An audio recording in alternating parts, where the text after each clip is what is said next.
É muito gostoso quando a gente consegue encontrar outras pessoas que ressoam com a gente, no fim das contas, que a gente consegue é, conversar ou que a gente consegue se relacionar. E dessa relação sai uma música, porque a gente tem, por exemplo, eu tô com a minha esposa há 21 anos, muito tempo já. A gente namorou e depois de um tempão a gente casou, já estamos casados há um tempão, já temos 2 filhas e tal. E é uma das coisas mais. Ontem eu tava meio esquisito, tava, sei lá, meio mal, sabe? E aí ela chegou aqui, eu não esperava que ela ia chegar aqui, aí ela subiu, eu tava lá em cima. E ela falou: "Ô, tá aí, tá acordado?" Pô, só me dá um abraço. E um abraço era tudo que eu precisava, sabe? Porque a gente já se entende tanto, a gente já conhece o outro tão bem, a gente já trabalha junto para que as coisas funcionem há tanto tempo que só de falar algumas coisas para ela, que coisas que eu só falaria para ela mesmo, já servem para mim como sei lá, uma limpeza de certa forma, e eu consigo voltar para um estado operacional, que ontem eu estava esquisitaço.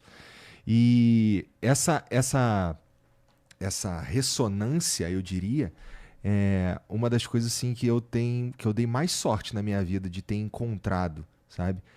Pessoas, e graças a Deus eu sou cercado, tem muitas pessoas perto de mim que funcionam na mesma vibração, eu diria. Acho que esse é minha maior riqueza, sabe? Ter tudo isso, ter minhas filhas e tudo mais, meus amigos.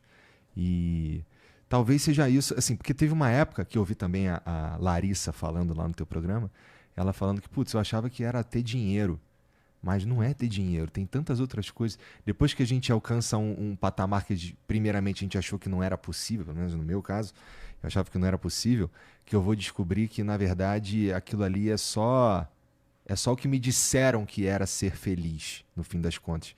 Porque ser feliz é muito mais complicado do que parece, né? Eu espero que você saiba o valor disso que você tem, porque é uma coisa que tantas vezes já me entristeceu quando as pessoas dizem que não existe o amor, é uma coisa superficial, é uma paixão transitória. Uma coisa é a paixão transitória, tem a sua função, mas existe a possibilidade de construção de um amor dessa maneira como você tem, que eu também tenho. É uma coisa incrível, porque o ser humano ele tem 3 centros de consciência, né? Que é o soma, que é o corpo físico, a psique, Uhum. tá? Que são os aspectos emocionais, uma mente mais concreta, e o nous, que é um aspecto espiritual. Então imagina o que é você estar unido a uma pessoa nesses 3 mundos. Do ponto de vista É, físico, existe uma afinidade, existe uma atração. Do ponto de vista psíquico, aquilo que a gente gosta se complementa, não é idêntico, exato. mas se complementa, um ajuda o outro a aprender coisas novas. Mas quando um vibra diante da justiça, da beleza, da bondade, o outro também vibra. Quando um sonha em ser maior, melhor como ser humano, o outro também sonha. Estão unidos lá em cima. Isso é muito parecido com aquilo que se chama de almas gêmeas, né? É muito raro, porque esse elemento aqui em cima, de ideais, de sonhos, de valores, ele é um elemento que não envelhece. Muito pelo contrário, com o passar do tempo ele vai se tornando mais forte. E dizem que até o corpo, até os instintos vêm participar do banquete da alma. Quando se unem esses 2 mundos. É. Aí as pessoas dizem, não, tem um pouco daquela história lá do Vinícius de Moraes, né, que seja infinito enquanto dure. Eu pegaria o Carlos Drummond de Andrade e diria que isso é uma rima, mas não é uma solução. Não é assim que funciona, não é assim. Quando você tem essa construção que une todas as necessidades do ser humano, era uma construção que cresce, que aproxima, porque está unido num patamar onde as coisas só vão se fortalecendo, não enfraquecem. Mas esse amor, vamos chamar de amor, é amor mesmo, né? E isso é uma decisão, não é, professora? Sim, é uma boa coisa essa que você falou. É uma decisão. E é uma construção permanente. É claro que tem certos elementos que não tem como que você construir se ele não existe. Ou seja, se você se unisse a uma pessoa que não tivesse interesse nenhum por questões mais elevadas Uhum. sobre o sentido da vida, aí você teria problemas. Porque naquilo que você tem de mais elevado, a pessoa não ecoaria. Tá? Mas uma vez que você encontra essa pessoa que tem também esse núcleo de consciência ativado e se une aí, É um processo de quererem crescer juntos que vai construindo a relação. Tem uma passagem de Immanuel Kant que ele diz que o amor que não pode ser ordenado moralmente não é um verdadeiro amor. Não com essas palavras, mas ele diz algo parecido com isso. Ou seja, a gente vai alimentando essa relação a partir daquilo que ela tem de mais forte para ir construindo os outros andares também. Né?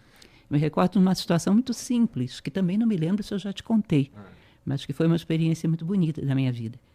Eu morava em João Pessoa, na Paraíba, fazia Nova Acrópole lá. E as minhas 2 filhas eram pequenas. E aí eu dava aula à noite na Nova Acrópole, como eu sempre dei. Chegava à noite em casa, as minhas filhas colocavam sempre um brinquedo na minha cama.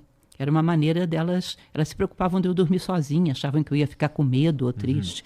Aí eu dormia com os bananas de pijamas, com as meninas superpoderosas, cada noite era um. Aí eu parei para pensar um dia a respeito disso, dessa característica do amor, que é ser sensível às necessidades do outro e ir até o limite das suas possibilidades para preencher essa necessidade. Você percebe que isso é um efeito do amor, né? Mas você percebe que também pode ser causa?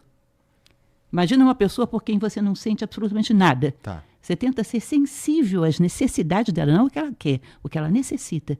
Tenta ser sensível às necessidades dela e todos os dias fazer o seu melhor para preencher essa necessidade.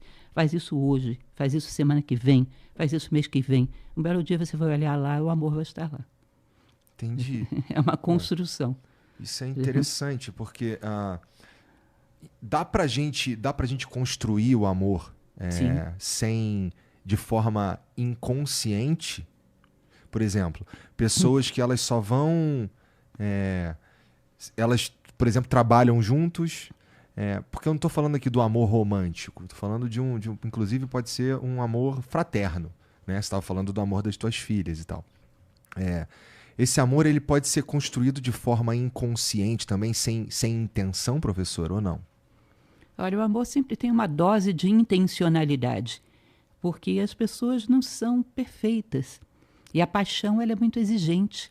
Ela exige uma superfície muito lisa, sem imperfeições, porque qualquer coisa quebra a fantasia. A paixão é muito amparada sobre a fantasia. Para que você ame o outro, você tem que necessariamente compreender um monte de asperezas da personalidade do outro. E compreender as suas próprias, tentar aplainá-las. Existe uma certa dose de esforço no amor verdadeiro, ainda que seja uma amizade, ainda que seja um amor filial. As pessoas que nós amamos não são perfeitas. É verdade. E a gente tem uma capacidade muito grande de interagir com isso, de inclusive ajudar a polir essas arestas, né? E tomar também eles como ajuda para polir as nossas. Ou seja, existe um certo esforço consciente para fazer que ele aconteça.